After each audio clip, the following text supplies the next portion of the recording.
Hello. तो आज हम दैनिक पाठ योजना बनाएंगे भूगोल 9th क्लास के भूगोल के सेकेंड चैप्टर का टॉपिक भारत का भौतिक स्वरूप उत्तर का विशाल मैदान पर। आपने जो पिछला वीडियो देखा होगा उसमें मैंने टॉपिक लिया था भारत का भौतिक स्वरूप, जिसमें उसका परिचय और हिमालय पर्वत श्रृंखला पर हमने लेसन बनाया था।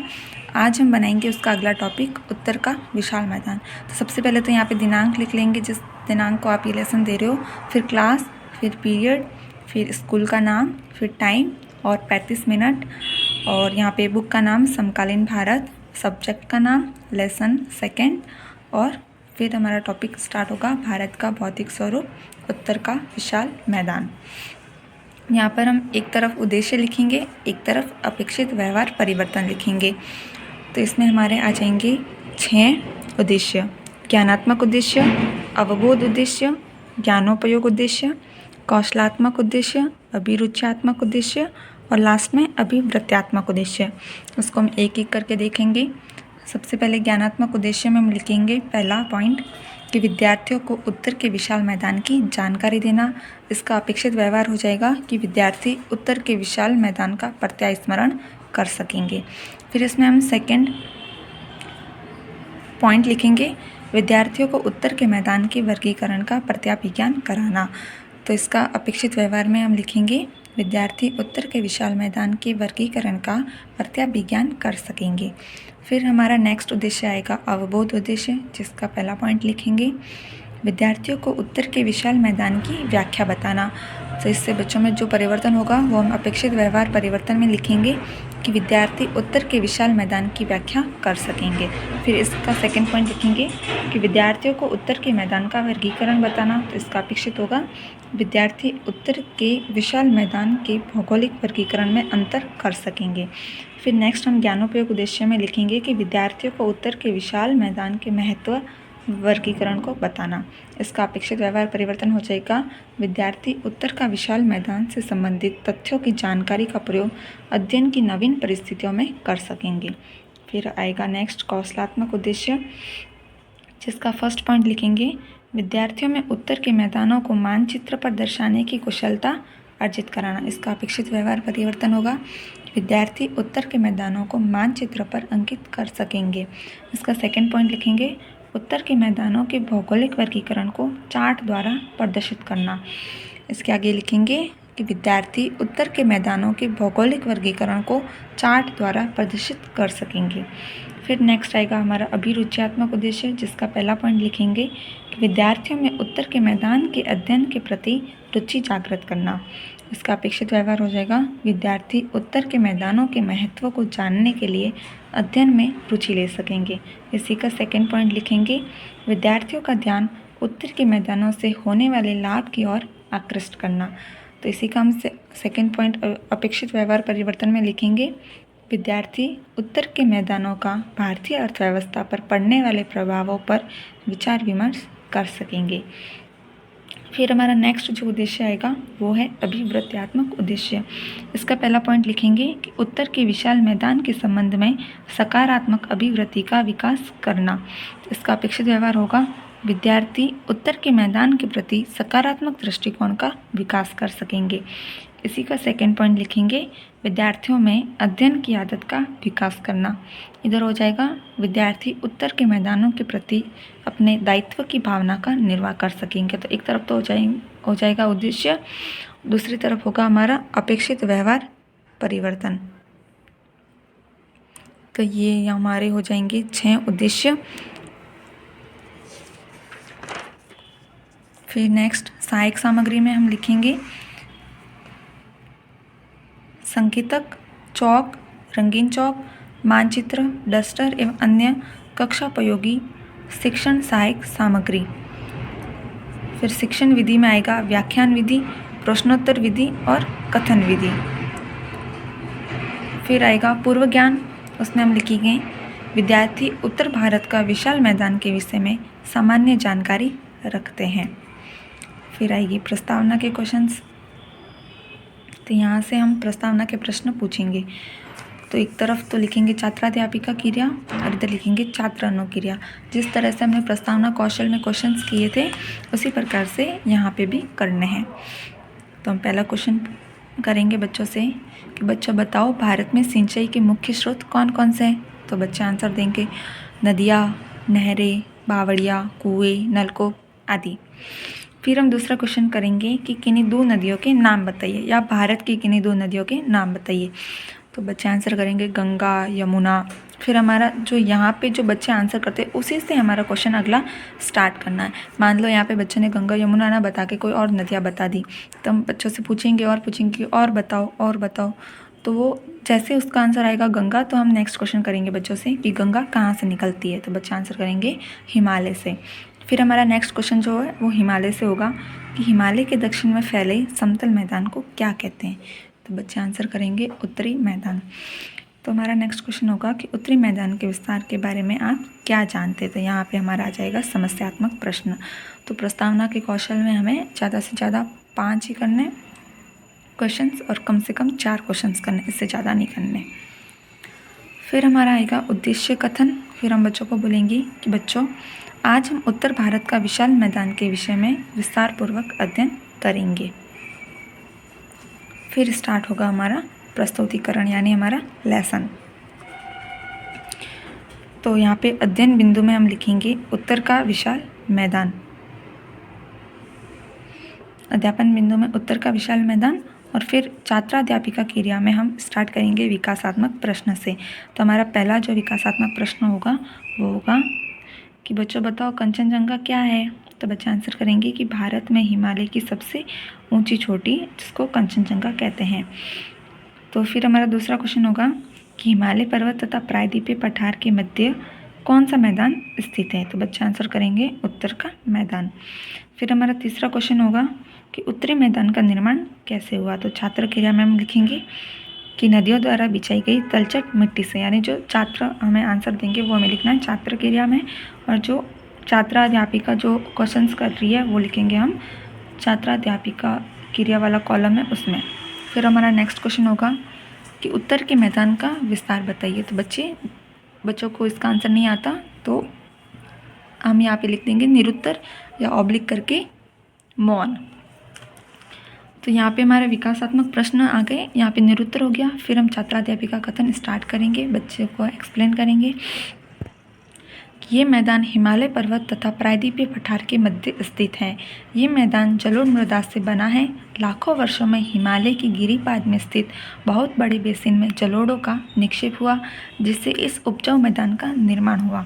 इसका विस्तार 7 लाख वर्ग किलोमीटर के क्षेत्र पर है और यह मैदान 2600 किलोमीटर लंबा एवं 240 से 320 किलोमीटर चौड़ा है। यह सघन जनसंख्या वाला भौगोलिक क्षेत्र है। समृद्ध मृदा आवरण, पर्याप्त पानी की उपलब्धता एवं अनुकूल जलवायु के कारण कृषि की दृष्टि से यह भारत का अत्यधिक उत्पादक क्षेत्र है। उत्तरी पर्वतों से आने वाली नदियाँ निक्षेपण कार्य में लगी हैं। नदी के निचले भागों में ढाल कम होने के कारण नदी की गति कम हो जाती है, जिसके परिणाम स्वरूप नदियाँ द्वीपों का निर्माण होता है। ये नदियाँ अपने निचले भाग में गाद एकत्र हो जाने के कारण बहुत सी धाराओं में बढ़ जाती है। इन धाराओं को वितरिका कहा जाता है और दो का अर्थ है दो नदियों के बीच का भाग। तो यहाँ पे हमारा छात्राध्यापिका कथन पूरा होता है।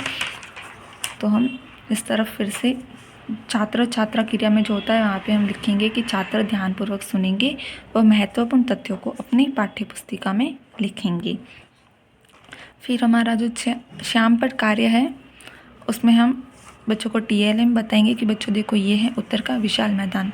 तो ये हम यहाँ पे लगाकर चिपका देंगे और ब्लैक बोर्ड पे जो हम कार्य करेंगे वो हम यहाँ पे लगाएंगे। तो सबसे पहले हम टॉपिक डालेंगे ब्लैक बोर्ड पे कि उत्तर का विशाल मैदान। फिर हम उसका फर्स्ट पॉइंट लिखेंगे विस्तार 7 लाख किलोमीटर स्क्वायर, लंबाई 2600 किलोमीटर और चौड़ाई 240 से 320 किलोमीटर। फिर हम बच्चों को मैप के द्वारा भी बताएंगे, वो भी हम श्यामपट्ट कार्य में यहाँ पे लगाएंगे। ये है उत्तर का विशाल मैदान। इसमें हम बच्चों को मैप बनाएंगे ब्लैक बोर्ड पे। उसके बाद में बताएंगे कि ये वाला जो भाग है ये ये वाला सिंधु का मैदान है, ये वाला यहाँ से यहाँ तक ये गंगा का मैदान है और ये वाला ब्रह्मपुत्र का मैदान है। और मानचित्र ना हो तो अपन चार्ट के द्वारा भी बच्चों को बता सकते हैं। तो ये भी हम यहाँ पे श्यामपट्ट कार्य में लगा देंगे ताकि बच्चों को क्लियर हो जाए। उसके बाद हमारा ये छात्राध्यापिका कथन पूरा हुआ। उसके बाद में हम बोध प्रश्न करेंगे।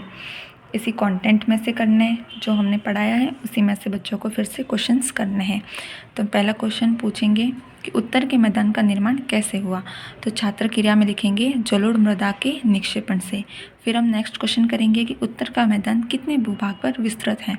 तो बच्चे आंसर करेंगे 7 लाख वर्ग किलोमीटर क्षेत्रफल। फिर नेक्स्ट क्वेश्चन करेंगे कि उत्तर के मैदान का विस्तार कितना है। तो बच्चे आंसर करेंगे कि लंबाई तो है 2600 किलोमीटर और चौड़ाई है 240 से 320 किलोमीटर। फिर हम दूसरा क्वेश्चन करेंगे कि कृषि की दृष्टि से भारत का उत्तर मैदान क्यों महत्वपूर्ण है। तो बच्चे आंसर करेंगे कि समृद्ध मृदा आवरण, पर्याप्त पानी की उपलब्धता एवं अनुकूल जलवायु के कारण। फिर हम नेक्स्ट क्वेश्चन करेंगे कि दोआब किसे कहते हैं। तो बच्चे आंसर करेंगे कि दो नदियों के बीच का भाग दोआब कहलाता है।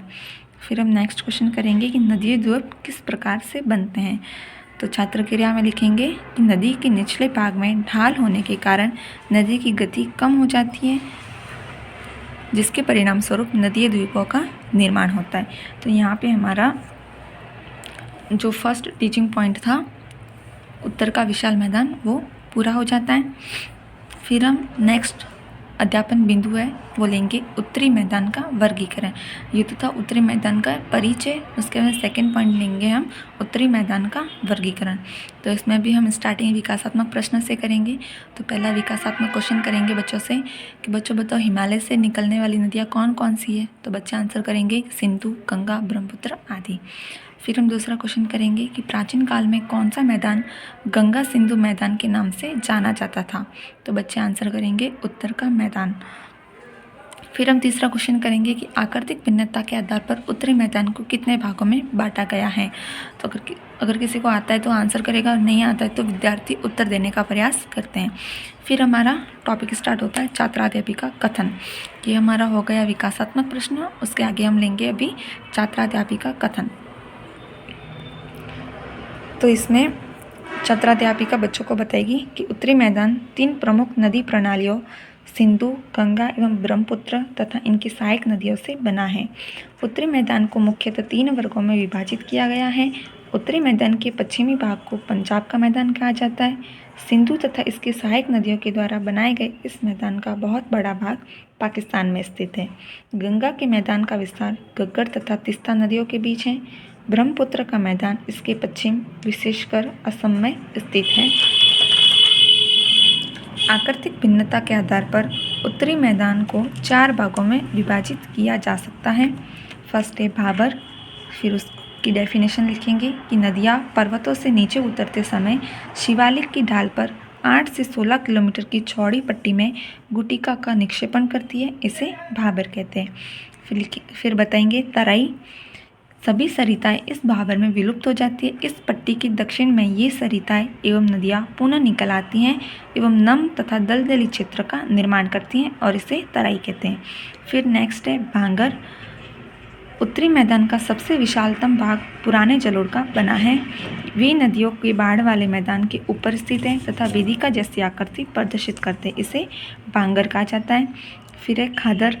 बाढ़ वाले मैदानों के नए तथा युवा निक्षेपों को खादर कहा जाता है। तो यहाँ पे हमारा छात्राध्यापिका कथन पूरा होता है, ये हम बच्चों को बताएंगे। फिर इधर जो छात्र क्रिया है उसमें हम लिखेंगे कि छात्र ध्यानपूर्वक सुनेंगे व महत्वपूर्ण तथ्यों को लिखेंगे। इधर आ जाएगा हमारा श्यामपट्ट कार्य।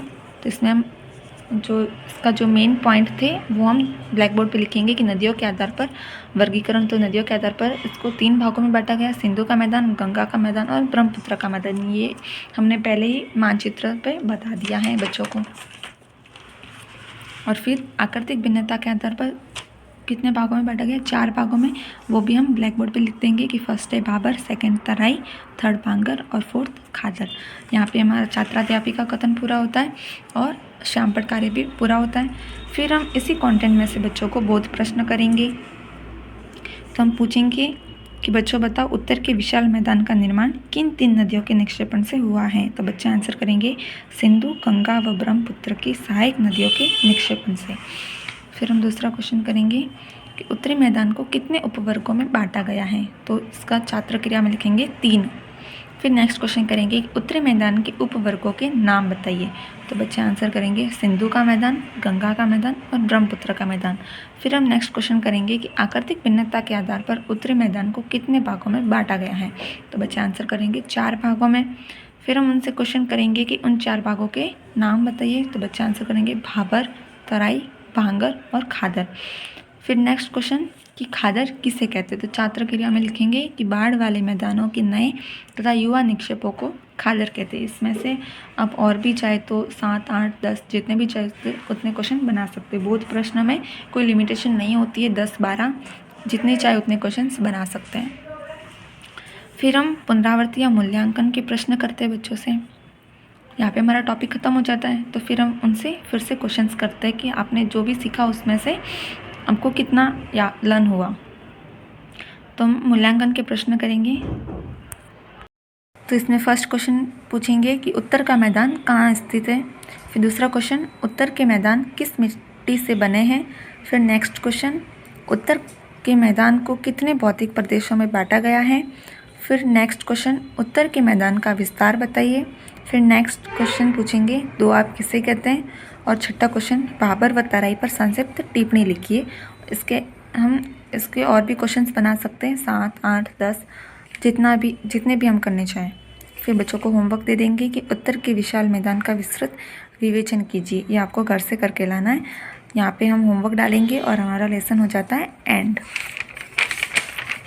हम परिवीक्षण पृष्ठ में लिखेंगे क्रम संख्या, दिनांक, क्लास, विषय और टॉपिक का नाम। आई होप आपको ये मेरा वीडियो अच्छा लगा हो।